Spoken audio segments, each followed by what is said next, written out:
Hello friends, accounts and finance Gurukul channel पे आप सभी का बहुत बहुत स्वागत है। मेरा नाम है अजय कुमार मिश्रा और अगर आपने मेरे चैनल को सब्सक्राइब नहीं किया तो प्लीज कर लीजिएगा। Business studies class 12 chapter number 11 marketing और उसका ये क्लास नंबर 6 है और होप कि ये लास्ट क्लास होगा इस चैप्टर का। ये है हमारा चैप्टर 11 मार्केटिंग।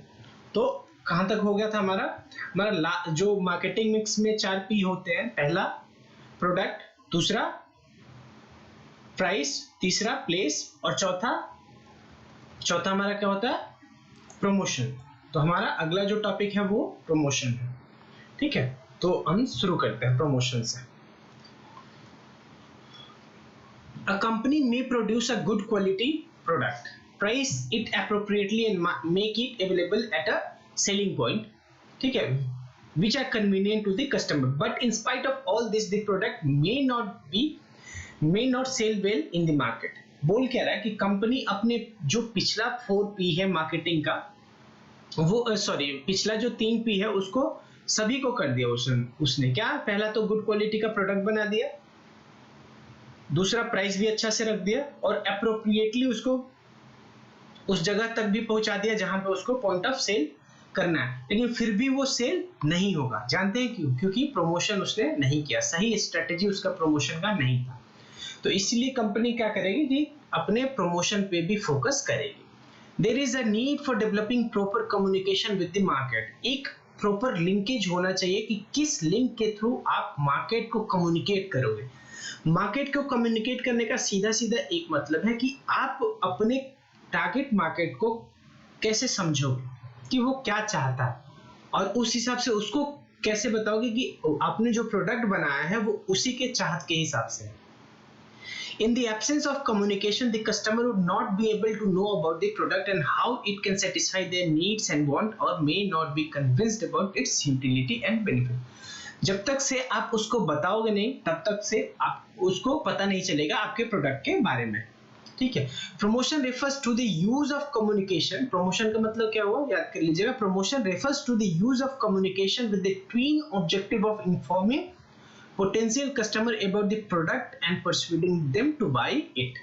प्रमोशन का सीधा यही मतलब है कि अपने कस्टमर को, जो देखिए एक तो होता है कस्टमर यानी वो उसने मेरा सामान ऑलरेडी परचेज कर लिया, एक होता है पोटेंशियल कस्टमर जो कि अभी खरीदने ही वाला है और मेरा कस्टमर बन जाएगा कुछ ही टाइम में। ठीक है, तो जो आपका पोटेंशियल कस्टमर है उसको इन्फॉर्म करो अपने प्रोडक्ट के बारे में और उसको परसुएड करो कि आप एक बार खरीदिए, आपको अच्छा लगेगा, आपको यूटिलिटी देगा, आपके दाम का ये वैल्यू देगा।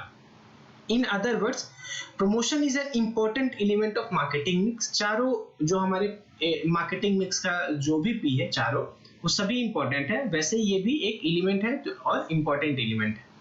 ठीक है, by which marketer makes use of the various tools of communication to encourage exchange of goods and services in the market, और इसके थ्रू अपना सेल वो बढ़ाता है। अच्छा, प्रमोशन जैसे मार्केटिंग में मार्केटिंग मिक्स है तो मार्केटिंग मिक्स के अंदर हमारा प्रमोशन आता है और प्रमोशन का भी कुछ मिक्स होता है जो कि मिलके प्रमोशन अल्टीमेटली किया जाएगा।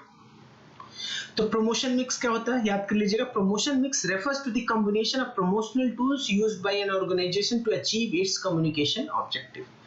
जो प्रमोशन का मेन ऑब्जेक्टिव है कम्युनिकेशन का, वो करने के लिए वो बहुत तरह से प्रमोशनल टूल्स होते हैं जिसको कि कंबाइन करके वो काम किया जाएगा प्रमोशन का। तो उसी को सबको मिला के क्या बोलेंगे, प्रमोशन मिक्स।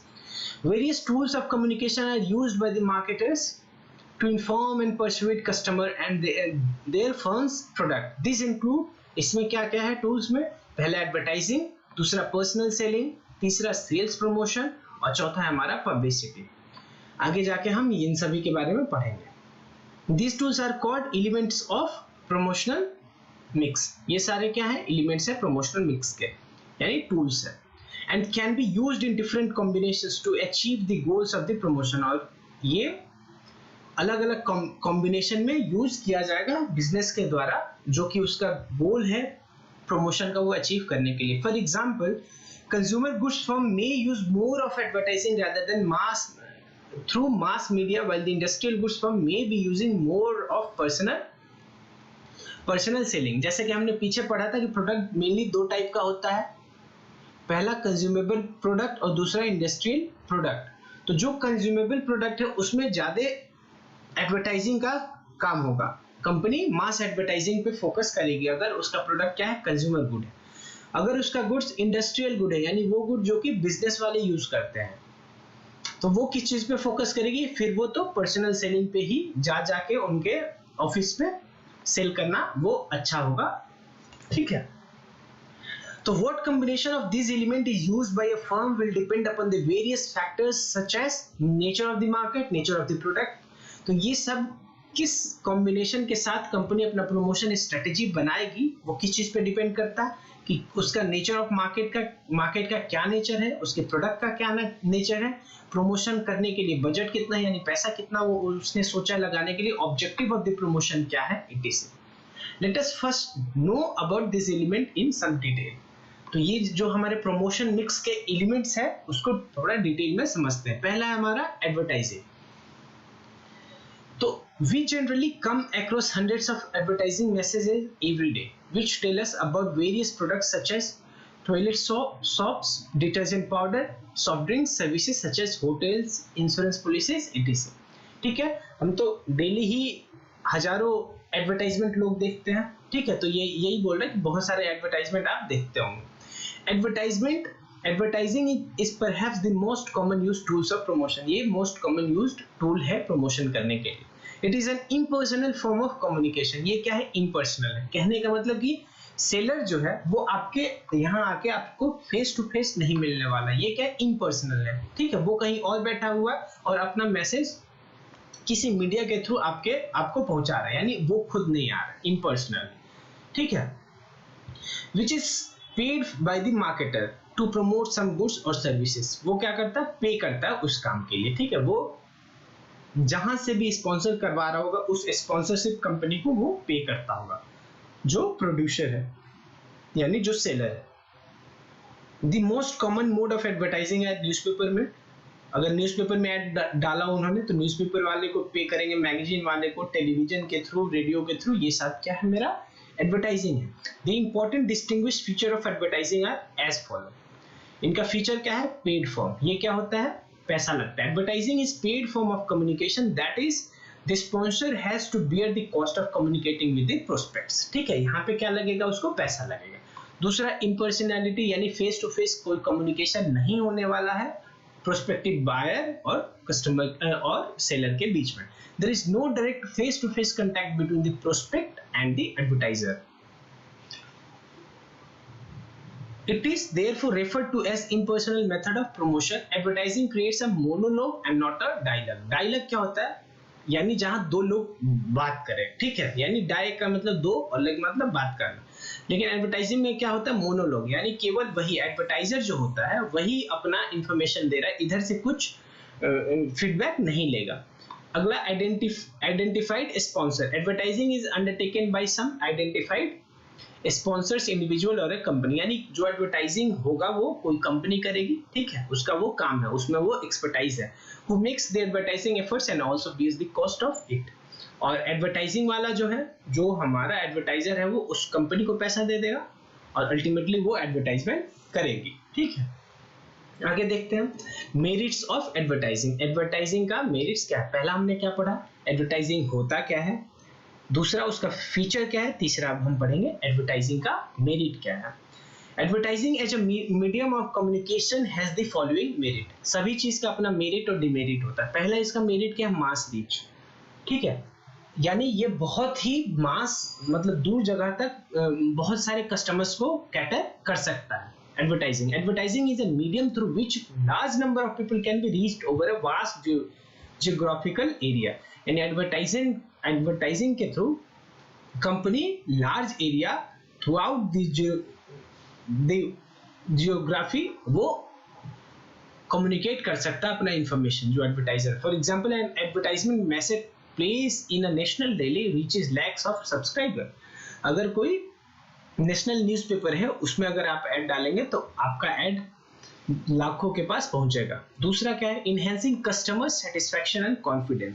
इससे क्या होता है, कॉन्फिडेंस भी बढ़ता है। देखिए एडवर्टाइजिंग जब आप जितने अच्छे मोड के थ्रू एडवर्टाइजमेंट करेंगे तो एक कॉन्फिडेंस बढ़ता है। जैसे मान लीजिए आप कोई बढ़िया न्यूज़पेपर पे अगर ऐड डालेंगे तो वो एक कॉन्फिडेंस बढ़ता है कि भाई, जैसे मान लीजिए आपने ऐड डाला टाइम्स ऑफ इंडिया पे, ठीक है, टाइम्स ऑफ इंडिया पे जो न्यूज़पेपर है उसमें आपने अपना ऐड डाला, तो ये केवल आपका ऐड नहीं है। जब लोग आपका कस्टमर देखेगा ना, वो सोचेगा अच्छा ऐड कहाँ है, टाइम्स ऑफ इंडिया पे, तो कहीं ना कहीं यहाँ पे टाइम्स ऑफ इंडिया का क्रेडिबिलिटी भी आपको काम आ जाएगा। ठीक है, लोग ऐसे सोचेंगे अगर टाइम्स ऑफ इंडिया पे आया होगा तो टाइम्स ऑफ इंडिया वालों ने वेरीफाई तो जरूर किया होगा, भले वो टाइम्स ऑफ इंडिया वालों ने किया हो या नहीं किया हो, लेकिन आप कस्टमर के दिमाग में ये जरूर रन करता है, और इसीलिए आंख मूंद के भी वो कस्टमर उस चीज को, प्रोडक्ट को बाय कर सकता है। ठीक है, तो वही बोल रहा है, enhancing customer satisfaction and confidence. Advertising creates confidence among the prospective buyer as they feel more comfortable and assured about the product quality and hence feel more satisfied. ठीक है। Expressiveness.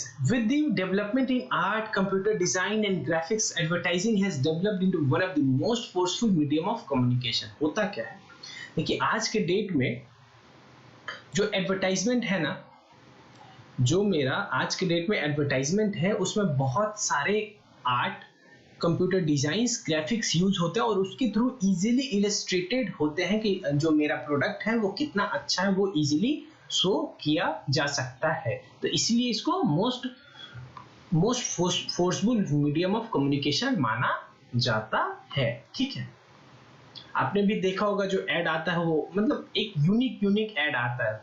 ठीक है, with special effect that can be created, even simple words and messages can look very attractive. ठीक है, वो तो पता ही है आपको। आगे देखते हैं, मास रीच हो गया हमारा, एक्सप्रेसिवनेस हो गया, तीसरा हो गया इकोनॉमी। इकोनॉमी कहने का मतलब थोड़ा सा सस्ता पड़ता है। ठीक है, ओवरऑल अगर देखा जाए पर पर्सन जितना मैं पहुंच रहा हूँ उस हिसाब से देखा जाए तो थोड़ा इकोनॉमिकल होता है, यानी पैसा थोड़ा कम ही लगता है। Advertising is very economical mode of communication if large number of people are to be reached. अगर आपको बहुत लार्ज एरिया तक पहुंचना है, ठीक है, तो वो एक सस्ता मोड ऑफ कम्युनिकेशन हो सकता है। ठीक है, पर यूनिट जो कॉस्ट कंपनी को इनकर करना पड़ेगा वो कम होगा because of the wide reach, क्योंकि इसका क्या है, वाइड रीच है। The overall cost of the advertising gets spread over the numerous communication links establish. ठीक है, ओवरऑल आपका कॉस्ट जो होगा वो कम होगा। ठीक है, क्यों, और लेकिन आप जो नंबर ऑफ आपके रीच है, जो लोगों के पास पहुंचोगे वो ज्यादा होगा। यही आगे बोल रहा है, as a result the per unit cost of reach is low. ठीक है, अगला है हमारा ऑब्जेक्शंस टू एडवर्टाइजिंग। एडवर्टाइजिंग में क्यों ऑब्जेक्शन है? Though advertising is one of the most frequent used medium of promotion of goods and services, it attracts lot of criticism. बहुत सारे criticism भी है। The opponent of advertising से, यानी कि कुछ advertising का कुछ लोग उसको ऑब्जेक्ट करते हैं, उनका रीजन क्या देते हैं वो ऑब्जेक्ट करने का, वही The opponent of advertising say that the expenditure on advertising is a social waste as it adds to the cost, multiples the needs of people and undermines the social value. ठीक है, ये क्या बोलते हैं कि कंपनी वो जो add करवाती है उससे कंपनी का कॉस्ट बढ़ता है। ठीक है, और अगला है हमारा multiplies the need of the people. ठीक है, और एडवर्टाइजिंग देख के, एडवर्टाइजमेंट्स देख के लोग क्या होते हैं, अगर उनको वो सामान जरूरी भी नहीं होता है, अगर वो अट्रैक्ट हो गए फिर भी वो खरीद लेते हैं, यानी कहीं ना कहीं लोगों का नीड बढ़ा देता है एडवर्टाइजमेंट। ठीक है, अंडरमाइज द सोशल वैल्यू, और कहीं कहीं क्या होता है, जो चीज सोशली वैल्यूएबल नहीं है वो भी एडवर्टाइजमेंट के थ्रू आपको दिखाया जाता है। The proponents however argue that advertising, और जो जैसे ये ओपोनेंट है और ये प्रोपोनेंट है। ठीक है, प्रोपोनेंट क्या बोलते हैं, however argue that advertising is very useful as it increases the reach, brings the pay unit cost production down and adds to the growth of the economy। और उसके जो ओपोनेंट है, प्रोपोनेंट है, वो क्या बोलते हैं, वही सब जो कि उसका एडवांटेज है। फॉर एग्जांपल क्या, कि इंक्रीज इन रीच यानी पहुंच बढ़ाता है, ब्रिंग्स पर यूनिट कॉस्ट डाउन। ठीक है, और very useful for communication purpose. It is therefore important to examine the major criticism against advertising and see the extent to which these are true. This is taken as follow. तो जो disadvantage बोला जाए या जो भी है, ये सारा क्या है हमारा डिसएडवांटेज ऑफ एडवर्टाइजिंग. ठीक है, आगे हमने सबसे पहले क्या पढ़ा? सबसे पहले हमने पढ़ा एडवर्टाइजिंग में कि इसका फीचर क्या है, दूसरा हमने पढ़ा मेरिट क्या है, अब तीसरा हम पढ़ने जा रहे हैं कि डिसएडवांटेज या डिमेरिट क्या है. ठीक है. तो पहला हमने क्या पढ़ा? एड्स टू कॉस्ट, यानी कंपनी का उससे कॉस्ट बढ़ता है. The opponent of advertising argue that advertising unnecessarily adds to the cost of the product, यानी कॉस्ट ऑफ द प्रोडक्ट बढ़ता है अननेसेसरली. ठीक है, ऐसा तो है नहीं कि जो एडवर्टाइजमेंट हो रहा है उसके थ्रू कंपनी का जो प्रोडक्ट है उसका वैल्यू बढ़ेगा. जैसे सपोज करिए कंपनी जो रॉ मटेरियल यूज करती है, अगर रॉ मटेरियल कोई दूसरा क्वालिटी का यूज करेगी, अच्छे क्वालिटी का, उससे तो उस सामान के वैल्यू में इंक्रीमेंट हो रहा है. लेकिन ये जो एड कंपनी कर रही है, एडवर्टाइजमेंट जो कंपनी कर रही है, उससे कोई उस प्रोडक्ट के वैल्यू में इंक्रीमेंट नहीं होता है. तो इसीलिए ये बोल रहा है कि एड्स टू द कॉस्ट, और उसके कंटेक्स्ट में उस प्रोडक्ट का कोई वैल्यू नहीं बढ़ रहा है. अल्टीमेटली जो एडवर्टाइजमेंट में भी कंपनी खर्च करे वो किससे रिकवर करने वाली है? वो उसी प्रोडक्ट से रिकवर करने वाली है. यानी ये ऐसा कॉस्ट है जो कि कस्टमर पे करेगा, लेकिन इसके लिए उसको वैल्यू नहीं मिलेगा. कहने का मतलब यही है. Which is ultimately pass on to the buyer. अब ये जो कॉस्ट है वो अल्टीमेटली किसको पास ऑन कर दिया जाता है? ये कॉस्ट भी किसको पास ऑन कर दिया जाएगा? कस्टमर यानी बायर को. An advertisement on TV for a few seconds for example cost the marketer several lakh of rupees. एक सेकेंड और सेकेंड्स 5 सेकेंड का जो एड आता है टीवी पे, वो लाखों रुपया खर्च करवा देता है उस कंपनी का. ठीक है, और वो अल्टीमेटली किसको बियर करना पड़ेगा? अल्टीमेटली जो बायर होगा उसी को पे करना पड़ेगा वो सारा पैसा. ठीक है.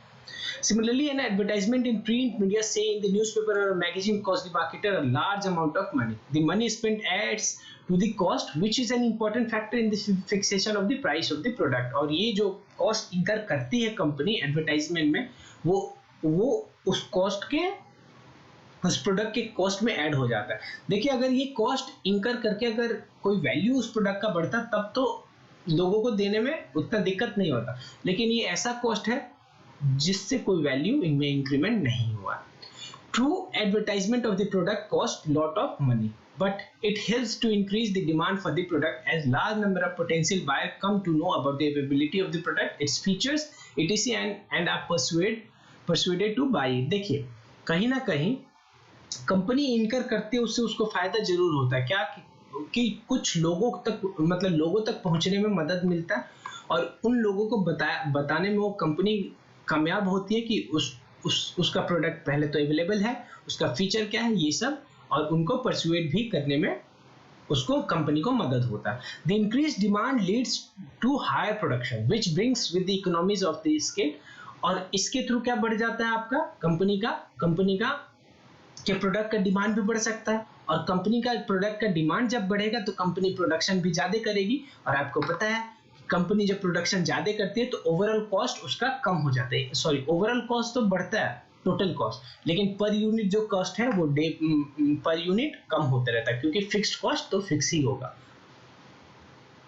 पिछले वीडियोस में मैंने उसके बारे में बात किया था, फिक्स्ड कॉस्ट वेरिएबल कॉस्ट के बारे में. ठीक है, वही बात बोल रहा है कि देखिए, अगर कंपनी ऐड करेगी तो डिमांड ऑफ द प्रोडक्ट बढ़ेगा. ठीक है, मतलब चांस है बढ़ने का. तो अगर डिमांड बढ़ेगा तो कंपनी को प्रोडक्शन भी बढ़ाना पड़ेगा, और प्रोडक्शन बढ़ाना पड़ेगा तो पर यूनिट कॉस्ट उसका क्या होता रहेगा? As the number of product produce increases the per unit cost will decrease. ठीक है, आगे पढ़ते हैं. As a result the per unit cost of the production, ये सब याद कर लीजिए. एक सेकंड, ये सारा इंपॉर्टेंट है. The increased demand of the product leads to the higher production, which brings with the economies of scale. और इसी को क्या बोलते हैं? economies of scale. ठीक है. As a result, the per unit cost of the product comes down as the total cost is divided by a larger number of unit. यही मैंने बात बोला था. Thus, the expenditure on advertisement adds to the total cost, but the per unit cost come down, which in fact lessens the burden of the consumer rather than adding it. अच्छा, जो ये यहाँ पे इन्होंने दोनों चीज बता दिया. क्या? एड्स टू कॉस्ट, कॉस्ट बढ़ रहा है। देखिए कॉस्ट तो ओवरऑल कॉस्ट बढ़ रहा है, लेकिन अगर कंपनी के ऐड करने से उसका सेल भी बढ़ गया तब ओवरऑल पर यूनिट कॉस्ट कंपनी के लिए फिर कम हो जाएगा। ठीक है। Undermine social value, social value को अंडरमाइन करता है, यानी उसको वैल्यू नहीं देते हैं ये लोग। ठीक है।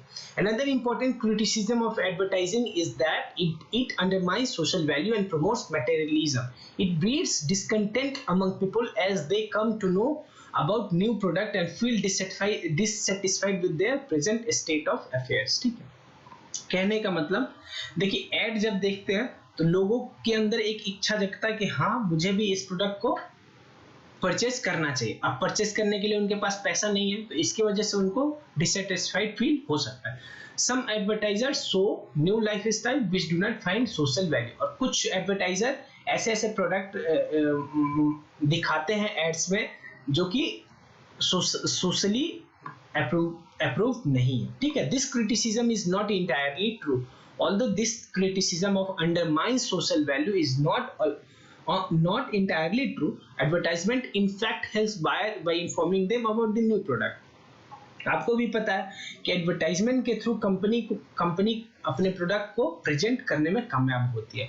If the buyer are not inform about this product they may be using inefficient product. ऐसा भी हो सकता है कि वो प्रोडक्ट नहीं जानने की वजह से जो बायर था वो कौन सा प्रोडक्ट यूज कर रहा था, inefficient product. Further the job of an advertisement is to inform The final choice to buy or not to buy anyway rests with the buyer. देखिए आप कोई कंपनी एडवर्टाइजमेंट के थ्रू आपको फोर्स नहीं कर रही कि आप खरीदो ही खरीदो, वो बस आपको परसुएड कर रही है। खरीदो या नहीं खरीदो ये अल्टीमेटली किसका डिसीजन है, कंपनी का खुद का डिसीजन, सॉरी उस कंज्यूमर का खुद का डिसीजन है कि उसको उस प्रोडक्ट को बाई करना है या नहीं करना है। They will buy if the advertised product satisfied some of their needs. वो कब खरीदेंगे, जब उनको लगता है कि उनके पैसे का वैल्यू वहां से मिलेगा। They may be motivated to work harder to be able to purchase this product. अच्छा, अगर मान लीजिए आज उसने ऐड देखा, उसके पास पैसे नहीं थे, इसलिए वो बहुत डिमोटिवेटेड हो गया, लेकिन ऑन द कंट्री इसी वजह से हो सकता है कि वो और भी मेहनत करके पैसा कमाने में मदद और भी फोकस्ड हो जाएगा और काम वर्क हार्डर। ठीक है। और काम बहुत मेहनती से करेगा। अगला पॉइंट है हमारा कंफ्यूजेस दी बायर। बायर में कंफ्यूजन बढ़ जाता है। देखिए बायर जो है हमारा बहुत तरह का ऐड देखता है सेम ही चीज के लिए, जो जैसे आप सपोज करिए आपको व्हीकल गाड़ी खरीदना, 4 व्हीलर खरीदना, तो आप टाटा का भी ऐड देखोगे, मारुति का भी ऐड देखोगे, टोयोटो का भी ऐड देखोगे, तो वहां पे कंफ्यूजन बढ़ जाता है बायर के दिमाग में कि आखिर बाई कौन सा करें, क्योंकि कोई भी कंपनी अब जब ऐड देती है तो वहां पे अपना डिमेरिट कभी नहीं बताती, वहां पे हर एक जो चीज बताती है क्या बताती है, मेरिट ही बताती है। ठीक है। तो इस वजह से बायर जो है वो कंफ्यूज हो जाता है कि किस प्रोडक्ट को परचेज करना चाहिए और किसको नहीं। Another criticism against advertiser is that so many products are being advertised which make similar claims that the buyer gets confused as to which one is true and which one should be relied upon. ठीक है। क्योंकि बहुत सारे add देखने की वजह से वो कंफ्यूज हो जाता है कि कौन सा ऐड में सही बोला जा रहा है, ठीक है, और किस पे रिलाई किया जाए। For example we may note similar claims of whiteness और stain removing ability in competing brands of detergent powder or claims of whiteness of tooth or filling freshness in competing brand of toothpaste. That is sometimes confusing to us about which one of the, जैसे वही बोल रहा है कि detergent powder के add में बहुत सारे डिटर्जेंट पाउडर वाले यही बताते हैं क्या कि आप ये करिए, आप मेरा प्रोडक्ट खरीदिए, उससे आपका कपड़ा ज्यादा साफ होगा। यही सब एग्जांपल दे रहा हूँ, वो मैंने बता दिया आपको। ठीक है। गाड़ी वाले एग्जांपल में the supporter of advertisement however argue that we are all rational human beings who make our decision for purchase a product on factors such as price, style, size, etc. अब इस कार्ट को जो इन्होंने third cutting दिया, जो demerit का cutting है, जो उसके जो राइवलरीज है, क्या नाम दिया था उन्होंने, जो ओपोनेंट है, जो हमारे ओपोनेंट्स हैं यहाँ पे, उन्होंने जो तीसरा कार्ड दिया था क्या कि कंफ्यूजेस द बायर, उसका अब ये लोग बोल रहे हैं, जो सपोर्टर आर्गुमेंट दे रहा है कि the supporter of advertisement however argue that we are all rational human beings who make our decision for purchase of product on factors such as price, style, size, etc. ठीक है, मतलब जो आपको product bye करना है केवल एक factor नहीं है, ठीक है, आप हो सकता है प्राइस की वजह से, स्टाइल की वजह से, साइज की वजह से, बहुत सारे आपका फैक्टर क्या है, आप उस हिसाब से डिसाइड करो. Thus the buyer can clear their confusion by analyzing the information provided on the advertisement and other sources before taking a decision to purchase a product. However, this criticism cannot be completely overruled. ठीक है, आगे देखते हैं. encourages sale of inferior product. अच्छा, अगला demerit क्या है कि एडवर्टाइजमेंट के थ्रू हो सकता है कि जो इंफीरियर क्वालिटी ऑफ प्रोडक्ट है वो भी आप सेल कर पाए. ठीक है, advertising doesn't distinguish between superior or inferior products and persuade people to purchase even the inferior products. ठीक है, एडवर्टाइजमेंट में कहीं ऐसा नहीं लिखा कि एडवर्टाइजिंग करने के लिए आपके प्रोडक्ट का क्वालिटी अच्छा होना ही चाहिए. क्वालिटी अच्छा से मतलब नहीं, आप बस अपने प्रोडक्ट को प्रेजेंट अच्छा से कर दो. ठीक है, भले आप अपने प्रोडक्ट का क्वालिटी छुपा दो लेकिन प्रेजेंटेशन आपको अच्छा करना. Advertising doesn't distinguish between superior and inferior product and persuade people to purchase even the inferior product. In fact, superiority and inferiority on the quality, which is a relative concept, the desired level of quality will depend on the economic status and preference of the target customer. क्या सही है, यानी क्या superior है और क्या inferior है, वो हम और आप यहाँ पे बैठ के नहीं बता सकते. वो वही बता सकता है जो परचेज करने वाला है, कि उसके दिमाग में उस प्रोडक्ट का वैल्यू जो है, वो प्रोडक्ट का क्वालिटी है वो सुपीरियर है या इंफीरियर है. ठीक है, इकोनॉमिक स्टेटस यानी उसके पास पैसा कितना है. ठीक है, और जो हमारा टारगेट कस्टमर है उसका प्रेफरेंस क्या है. Advertisement sell products of a given quality and the buyer will buy it if it suits their requirement. No advertisement should, however, make false claim about the quality of the product. If a firm makes a false claim, it can be prosecuted for the same. देखिए, advertisement में कोई भी company false claim नहीं कर सकती, लेकिन claim तो नहीं करेगी ना. जैसे सपोज करिए, मुझे पता है, सपोज करिए मेरा एक प्रोडक्ट है, मुझे पता है उसका क्वालिटी बेकार है, लेकिन मैं अपने एड में उसके क्वालिटी के बारे में बात ही नहीं करूंगा. हो सकता है मैं उसके डिजाइन के बारे में बात करता हूँ. ठीक है, तो जो हमारा एडवर्टाइजमेंट है, मना क्या है उसमें, फॉल्स क्लेम करना मना है. लेकिन जब मेरा क्लेम फॉल्स होने लगेगा तो उस क्लेम को मैं करूंगा ही नहीं, फिर मैं किसी और फीचर्स पे बात करना शुरू कर दूंगा. ठीक है, आगे बात करते हैं. पहला हमारा एडवर्टाइजिंग हो गया, फिर अगला है हमारा पर्सनल सेलिंग. ठीक है, तो personal selling involves oral presentation of the message in form of conversation with one or more prospective customer for the purpose of making sale. Personal selling में क्या होता है, पूरा involves oral presentation of the message, यानी आप जो हमारा company है यानी प्रोड्यूसर है, वो अपने प्रोस्पेक्टिव बायर से ओरली कम्युनिकेट करेगा. और ये जो कम्युनिकेशन होगा वो नॉर्मली फेस टू फेस होता है. ठीक है, और ये हो सकता है कि वो एक ही कस्टमर के साथ बात करे या बहुत सारे कस्टमर के साथ एक ही साथ बात करे. ठीक है, और conversation with one or more prospective customer for the purpose of making sale. और ये जो बात हो रहा है वो सेल करने के रिगार्डिंग हो रहा है. It is a personal form of communication. Companies appoint salesperson to contact prospective buyers and create awareness about the product and develop product preferences with the aim of making sale. इसमें क्या होता है, company hire करती है sales person को और उनको उनके यहाँ भेजती है. फीचर ऑफ पर्सनल सेलिंग, पहला तो पर्सनल सेलिंग का फीचर क्या है, पहला पर्सनल फॉर्म है और दूसरा डेवलपमेंट ऑफ रिलेशनशिप. देखिए, नॉर्मली क्या होता है, जब आपको जब आप किसी के साथ जाके बात करेंगे तो वहां पे जो थोड़ा आपका रिलेशन बनेगा ना, वो बहुत गाढ़ा होगा, यानी अच्छा रिलेशन बनेगा. ठीक है, तो ये फीचर है किसका, एक तो पर्सनल सेलिंग, यानी in personal selling direct face to face dialogue takes place between. यहाँ पे एनालॉग नहीं होता है, वहां पे डायलॉग होता है, यानी कन्वर्सेशन, मतलब दोनों से बात होता है. बायर भी अपना बात रखेगा और जो सेलर है उसके बिहाफ पे उसका सेल्समैन भी बात रखेगा. ठीक है, takes place that involves an interactive relationship. ठीक है, उससे क्या होता है, interactive relationship between seller and buyer takes place. ठीक है, development of relationship. Personal selling allows a sales person to develop a personal relationship. ठीक है, पर्सनल रिलेशनशिप बनाने में मदद होता है और अल्टीमेटली वो पर्सनल रिलेशनशिप कहीं ना कहीं आपको एडवांटेजियस सिचुएशन में कंपनी को पहुंचाएगा. ठीक है, with the prospective customer. Which may become important for making sale, और वो पर्सनल सेलिंग इम्पोर्टेंट है सेल के लिए।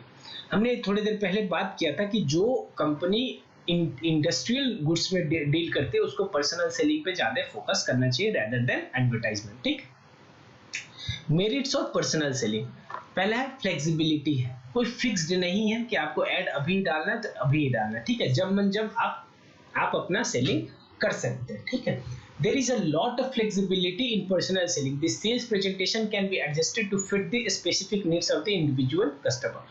अच्छा, अब एक बार कोई कंपनी अगर एडवर्टाइजमेंट करती है तो कोई भी लाखों लोग देख रहे हैं सेम ही चीज देखेंगे। ठीक है, हो सकता है कि दूसरे कस्टमर को फ्लेक्सिबल चाहिए, मान लीजिए इंफॉर्मेशन कुछ और चाहिए और एक को कुछ और इंफॉर्मेशन चाहिए, तो वो चीज एडवर्टाइजमेंट में अवेलेबल नहीं था। लेकिन यहाँ पे जो पर्सनल सेलिंग है उसमें फ्लेक्सिबिलिटी है कि जो कस्टमर मुझे मेरे से इंफॉर्मेशन मांग रहा है वो उसको दिया जाएगा। ठीक है, दूसरा हमारा डायरेक्ट फीडबैक, और यहाँ पे जो फीडबैक है यानी कस्टमर जो फीडबैक देगा वो डायरेक्टली उस सेल्समैन को देगा जो कि अल्टीमेटली जाके अपने ऑनर को यानी कंपनी में बता देगा। ठीक है, तो यहाँ पे फीडबैक भी बहुत क्विक होता है और उसी हिसाब से उसी फीडबैक को फॉलो करते हुए कंपनी अपने आगे के डिसीजन लेगी। As there is a direct face-to-face communication in personal selling, it is possible to take a direct feedback from the customer and to adapt the presentation according to the needs of the prospects। ठीक है, अगला है हमारा minimum wastage. देखिए यहाँ पे जो wastage है वो मिनिमम है। कैसे? जैसे एडवर्टाइजमेंट में क्या होता है, कंपनी ने एक बार ऐड कर दिया, अब वो जो ऐड देख रहा है मेरा वो मे भी सामान खरीदे या ना खरीदे। ठीक है, लेकिन कंपनी को उसने जो ऐड देखा उसके वजह से पेमेंट तो करना है। लेकिन पर्सनल सेलिंग में क्या है, यहाँ पे डायरेक्टली मुझे पता है कि वहां वो सामान खरीद रहा है। ठीक है, यानी उसको जरूरत है, तभी मैं पर्सनल सेलिंग अपना सेल्समैन भेजूंगा। लेकिन एडवर्टाइजिंग के केस में क्या होता है, मे बी मैं मान लीजिए आपने न्यूज़पेपर में ऐड डाल दिया। ठीक है, लेकिन न्यूज़पेपर में ऐड किसी को सपोज करें किसी 4 व्हीलर कंपनी ने अपना गाड़ी का ऐड न्यूज़पेपर में डाल दिया। अब मैंने न्यूज़पेपर पढ़ा तो मुझे भी वो ऐड दिखा, लेकिन मे भी मुझे गाड़ी खरीदना नहीं है, तो वो कहीं ना कहीं कंपनी के लिए, कंपनी ने जो उस पार्ट के लिए जो पैसा लगाया उस ऐड पे वो उसके लिए वेस्ट हो जाएगा, क्योंकि मैं अल्टीमेटली मैं उस प्रोडक्ट के लिए कोई कस्टमर ही नहीं हूँ। परचेस करना तो जब आएगा ना जब मेरे मन में है और मुझे उस चीज का उस प्रोडक्ट का जरूरत है, तब तो मेरे लिए वो ऐड वैल्यूएबल है। ठीक है, तो यही बोल रहा है मिनिमम वेस्टेज होगा पर्सनल सेलिंग में, क्योंकि मैं अपना पर्सनल सेलर वही भेजूंगा जहां पे कि प्रोडक्ट का बिकने का चांस है। ठीक है, तो the wastage of efforts in personal selling can be minimized as company can decide the target customer before making any contact with them। जो हमारा कस्टमर है उसका डिमांड पहले मुझे पता होगा कि उसको खरीदना तो है, अब बस उसको मनाना है, मुझे उसको उस चीज का जरूरत है, बस करना यही है कि मुझे अपने सामान को उसको प्रेजेंट करना और उसको एल्योर करना है कि वो मेरा ही प्रोडक्ट खरीदे। ठीक है, परसुएट करना है। Role of personal selling, personal selling का रोल क्या है? Personal selling plays a very important role in marketing of goods and services. The importance of personal selling to businessman, customers and society may be describe as below.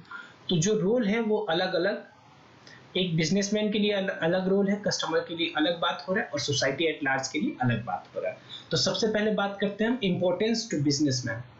ठीक है, कि personal selling का importance businessman के लिए क्या है। Personal selling is powerful tool for creating demand for funds product and increasing its sale. The importance of personal selling to a business organization may be described as follow.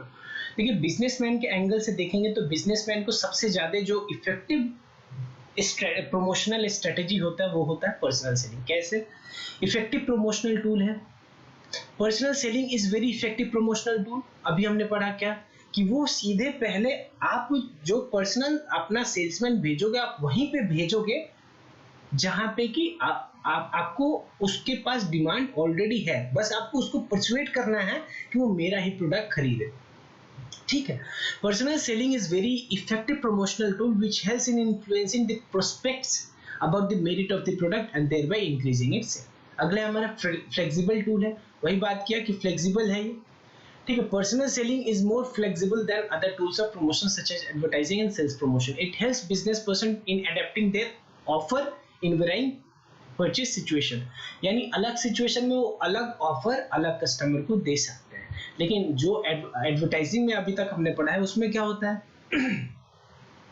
जो advertising में होता है, जो सारे हमारे कस्टमर है उनको हमने सिंगल ऑफर दी. यहाँ पे ऑफर फ्लेक्सिबल है, अलग कस्टमर को अलग ऑफर दे सकते हैं क्योंकि एट अ टाइम हम अलग अलग कस्टमर से ही मिल रहे हैं. ठीक है. अगला हमारा मिनिमाइजेस वेस्टेज एंड एफर्ट्स. अभी हमने बात किया कि यहाँ पे वेस्टेज कम होगा. क्यों? क्योंकि जो मेरा सेल्समैन जाने वाला है वो सीधे टारगेट कस्टमर ऑलरेडी डिसाइडेड है जिसको वो प्रोडक्ट का डिमांड है, बस मुझे उसको परसुएट करना बाकी है. Compared with other tools of promotion the possibility of wastage of effort in personal selling is minimum. ठीक है, याद कर लीजिएगा. This helps the business persons in bringing economy in their effort. और इसी वजह से जो कंपनी के लिए कॉस्ट कम होता है. अगला हमारा कंज्यूमर अटेंशन. और यहाँ पे जो मेरा कस्टमर है उसका भी अटेंशन हम लेते हैं. There is an opportunity to detect the loss of consumer attention and interest in personal selling situation. This helps business person in successfully completing this sale. अगला हमारा लास्टिंग रिलेशनशिप. अब एक बार जो पर्सनल सेलिंग में relationship बन जाता है, अगर उस देखिए पहला तो मोस्ट प्रायोरिटी यही होगा कि कंज्यूमर को अल्टीमेटली आपके प्रोडक्ट अच्छा लगना चाहिए. तो आज के डेट में नॉर्मली सारी कंपनी जो प्रोडक्ट बनाती है ना वो लोगों को अच्छा ही लगता है. ठीक है. और जो कस्टमर होता है यहाँ पे एक बार जब रिलेशनशिप बन जाता है वो फिर उसी प्रोडक्ट को यूज करता है, बशर्ते कि आपका जो प्रोडक्ट है उसमें क्वालिटी अच्छा था, जो उसने एक्सपेक्ट किया था वैसा था. Personal selling helps to develop lasting relationship between the sales person and the customer which is very important for achieving the objectives of business. ठीक है. अगला हमारा पर्सनल रैपोर्ट. ठीक है. Development of personal rapport with customer increases the competitive strength of the business organization. ठीक है. वही बात, ये लास्टिंग रिलेशनशिप और ये सेम ही पॉइंट है. ठीक है. यहाँ पे क्या होगा, कंपनी के साथ एक पर्सनल रिलेशनशिप बन जाने की वजह से वो फिर से वहीं पे आएगा बाई करना. तो इस वजह से क्या होता है, कंपनी के पास एक कॉम्पिटिटिव स्ट्रेंथ होगा. क्यों? क्योंकि उसको पता है कि वो कस्टमर फिर से उसी के पास आने वाला है. Role in introduction stage. Personal selling plays very important role in introduction stage of a new product as it helps in persuading customer about the merit of the product. देखिए कंपनी को सबसे ज्यादा एडवर्टाइजमेंट प्रमोशन पे कब focus करना पड़ता है, जब वो उस मार्केट पे नई है, या तो प्रोडक्ट सेक्शन में नई है या मार्केट में ही नहीं है. ठीक है. तो जब कंपनी का इंट्रोडक्शन स्टेज होता है, यानी अभी अभी नई नई कंपनी आई है या नया नया प्रोडक्ट लॉन्च हो रहा है, तब जाके पर्सनल सेलिंग सबसे ज्यादा जरूरी है. ठीक है. क्योंकि आपको कस्टमर को बहुत परसुएट करना पड़ेगा क्योंकि आप अभी मार्केट में नए. ठीक है. Personal selling plays very important role in introduction stage of a new product as it helps in persuading customer about the merit of the product. अगला हमारा link with customer.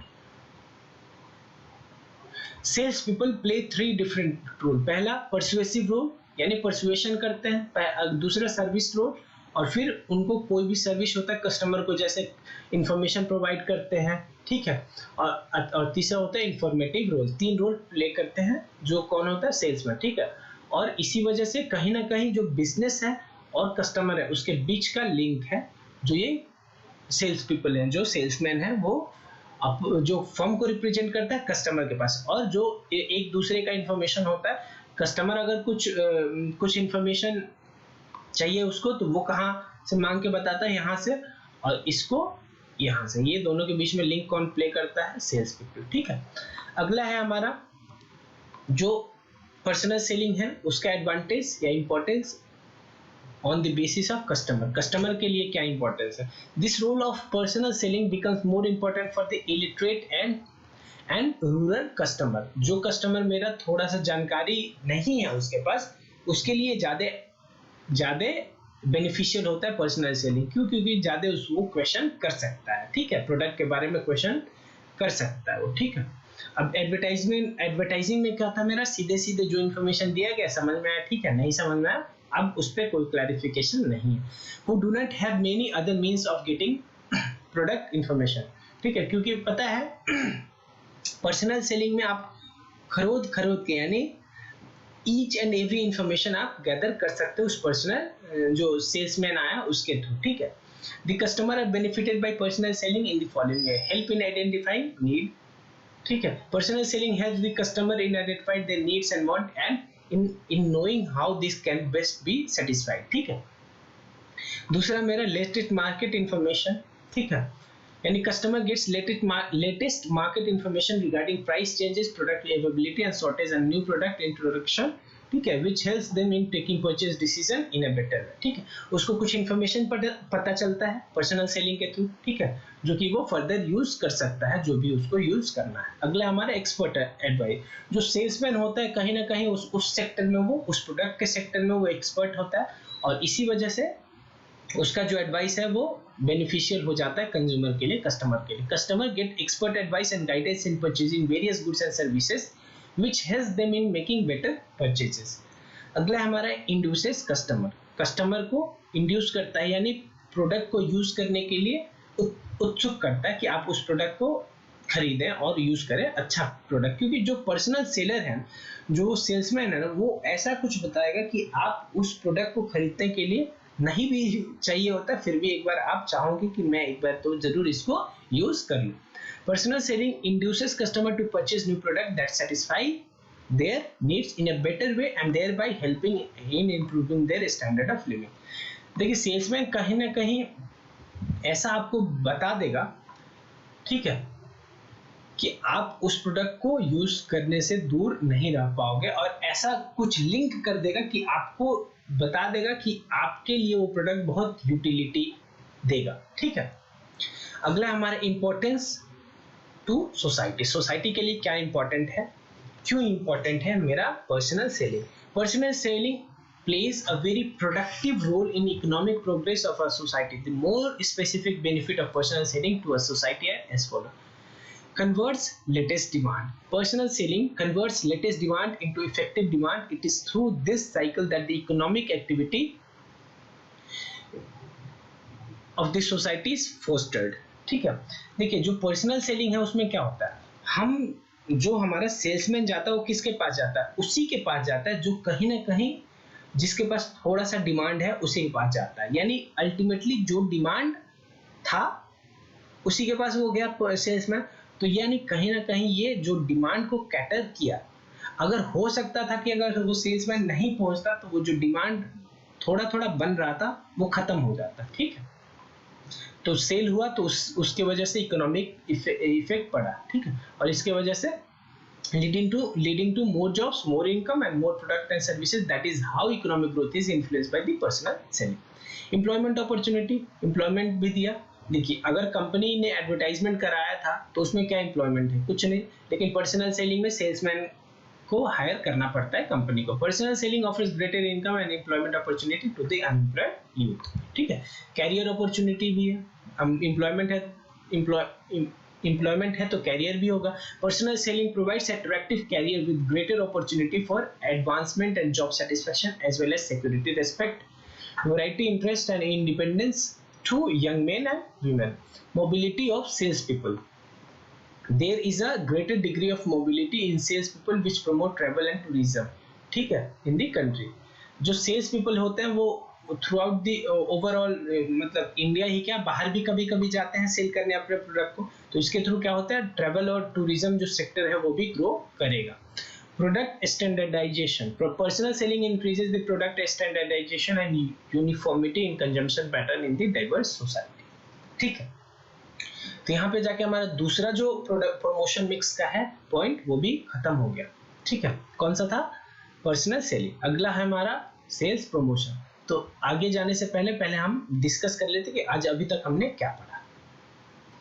जो ये हमारा चैप्टर शुरू हुआ था वो कहाँ से हुआ था, मार्केटिंग मिक्स से शुरू हुआ था। मार्केटिंग मिक्स में सबसे पहला मिक्स है प्रोडक्ट, दूसरा है प्राइस, तीसरा है प्लेस और चौथा है प्रमोशन। तो इस वीडियो में हम मेनली कहाँ से शुरू किए, प्रमोशन से। तो प्रमोशन में हमने अभी तक क्या पढ़ा देखते हैं। तो जो प्रमोशन है सबसे पहले हमने उसमें क्या पढ़ा, प्रमोशन का मीनिंग क्या होता है, और उसके बाद हमने पढ़ा प्रमोशन मिक्स क्या होता है। प्रमोशन मिक्स उसके बाद आ गया। तो प्रमोशन मिक्स में भी सबसे पहले हमने पढ़ा कि प्रमोशन मिक्स का मतलब क्या होता है, ठीक है। उसके बाद क्या पढ़ा हमने, इसका एलिमेंट क्या है। एलिमेंट में 4 एलिमेंट थे प्रमोशन मिक्स के।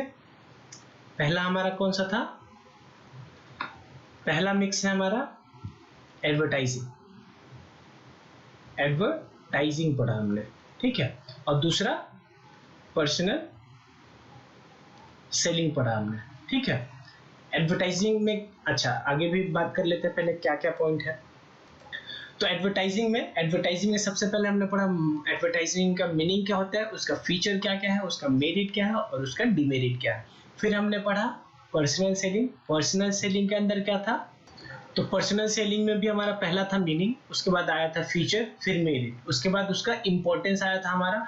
इंपॉर्टेंस 3 एंगल से हमने पढ़ा, पहला बिजनेसमैन के एंगल से, दूसरा कस्टमर के एंगल से और तीसरा हमने सोसाइटी के एंगल से। अब इस प्रमोशन वाला जो हमारा मार्केटिंग मिक्स है, जिसके अंदर प्रमोशन मिक्स आया है, उसमें अभी 2 पॉइंट रह गया हमारा, सेल्स प्रमोशन और पब्लिसिटी, ठीक है। और ये दोनों कराने के बाद ये चैप्टर खत्म हो जाएगा। तो मैं क्या सोच रहा हूँ कि ये वीडियो अप्रोक्सीमेटली 40-50 मिनट का हो गया है, ठीक है। तो इस वीडियो को यहाँ पे बंद कर देता हूँ और एक नए वीडियो में मैं वो दोनों पॉइंट कवर करा दूंगा, ठीक है।